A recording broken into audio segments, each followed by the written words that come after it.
Now, Chris Pandolfo over at Conservative Review. It's official. The post-Rhinogate war on conservatives has begun. 7 years of campaign promises to repeal Obamacare were broken when the Republican Party rolled out the American Health Care Act. By the way, Obamacare's the ACA. This one is the AHCA, off by one letter. They couldn't even do that right. But somehow the Freedom Caucus is now taking the brunt of the abuse for the bill's failure to launch. Everyone but House leadership seemed to recognize the bill was bad. The chief complaint of conservatives in the House Freedom Caucus was the bill's failure to repeal mandated essential health benefits, those insurance regulations responsible for increasing premiums and high deductibles. Still, moderates thought the bill went too far and sought to protect Medicaid expansion in their states. And they're not moderates, they're liberals. And they now have bought into a massive expansion of Medicaid. You know, in some ways, Obama was diabolical in many ways, but he knew what he was doing. He knew how pathetic so much of the Republican Party is, that in the end, they'd be suckered in and they wouldn't give up either. Voters across the political spectrum were unhappy, and the AHCA polling at only 17% public approval. When those concerns were brought to the president from the Freedom Caucus, he reportedly told them to forget about the little S, the little crap. What the president failed to understand was that the little S would break his bill.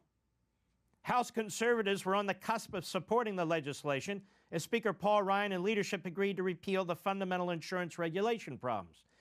Moderates in the party balked at that proposition, and the Speaker pulled the bill on Friday. Now the spin has begun.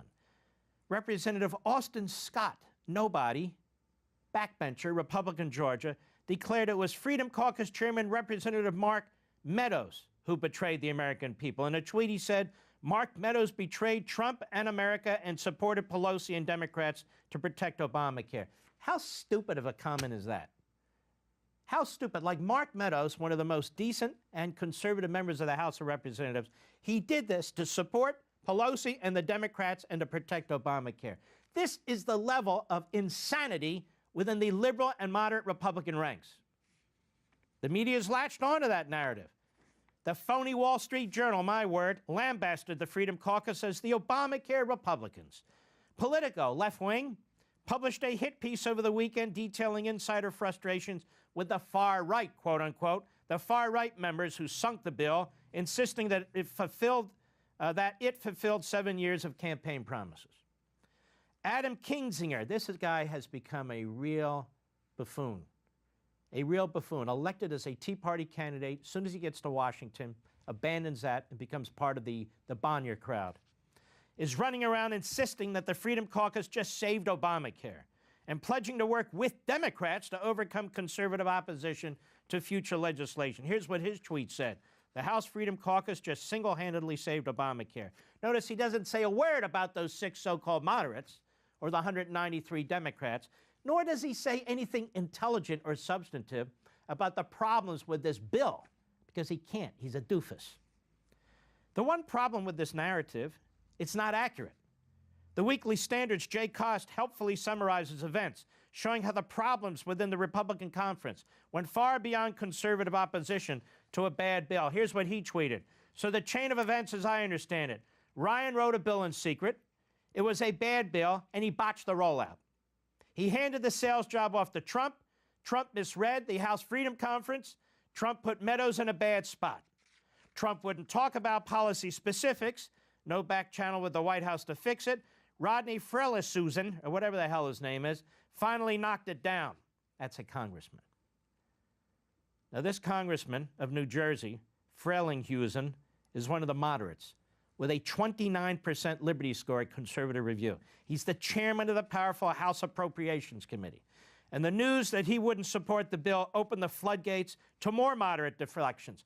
So, why didn't they mention him? Why didn't they target him? Because he's a liberal. They don't do that to liberals. According to one report, Speaker Ryan was pleading on one knee with Representative Don Young of Alaska for support on the bill. Young, with an F Liberty score, is hardly one of the conservative purists who supposedly defeated this bill. Yet Paul Ryan was begging for his support. If it was the moderates who were pulling out on the GOP health care plan, how is it the conservatives' fault that it fell apart? Regardless, yesterday morning, the president chose a side. And he tweeted, quote, Democrats are smiling in D.C. that the Freedom Caucus, with the help of the Club for Growth and Heritage, have saved Planned Parenthood and Obamacare. So Trump abandoned his comments from Friday, which I thought were very presidential, and takes up the cause of the Republican left. On Friday, Trump blamed the Democrats for Obamacare's failures. In the same remarks, he said he would be totally open to working with Democrats after Obamacare explodes. Really? The whole of the weekend's news can be summed up in one succinct Ben Shapiro tweet. Begun, the war on conservatives has. And it has. As the Republican Party moves on to tax reform, conservatives should be prepared to be boxed out of negotiations again.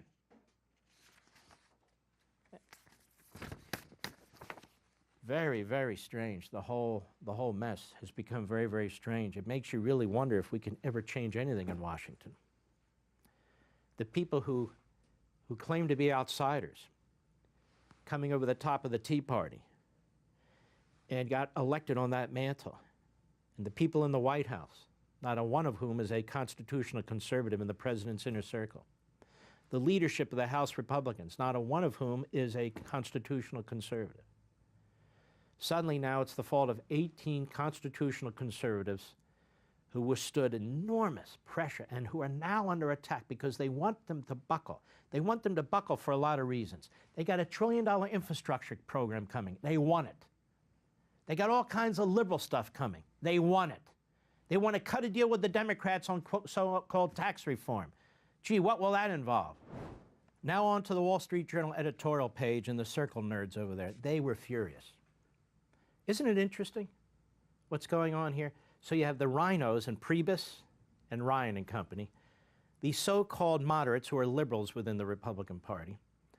You've got threats by the national populist who is on Trump's staff warning conservatives that if they don't come around, they're going to be on the S list, the crap list. You've got the liberal media joining and attacking the conservatives. And then you have the rhino corporatist media, the Wall Street Journal editorial page, as well as some at the Fox News channel, both of which are owned by Rupert Murdoch. Here is the Wall Street Journal, the Obamacare Republicans. So they think they're clever. The irony here, they're saying, is that here we have these purist conservatives. Nothing's ever good enough for them. They don't know how to govern. They always say no. And it is they that saved Obamacare. So they're the Obamacare Republicans. See, you too can be stupid in an editorial writer for the Wall Street Journal. House Republicans pulled their health care bill shortly before a vote on Friday, and for once the media dirge is right about a GOP defeat. This is a major blow to the Trump presidency, which they never supported, by the way. The GOP majority in Congress, we have a majority in Congress, no thanks to the Wall Street Journal editorial page, which has consistently and repeatedly attacked the Tea Party, and especially to the cause of reforming and limiting government, as if this bill would have reformed and limited government. The damage is all the more acute because it was self-inflicted.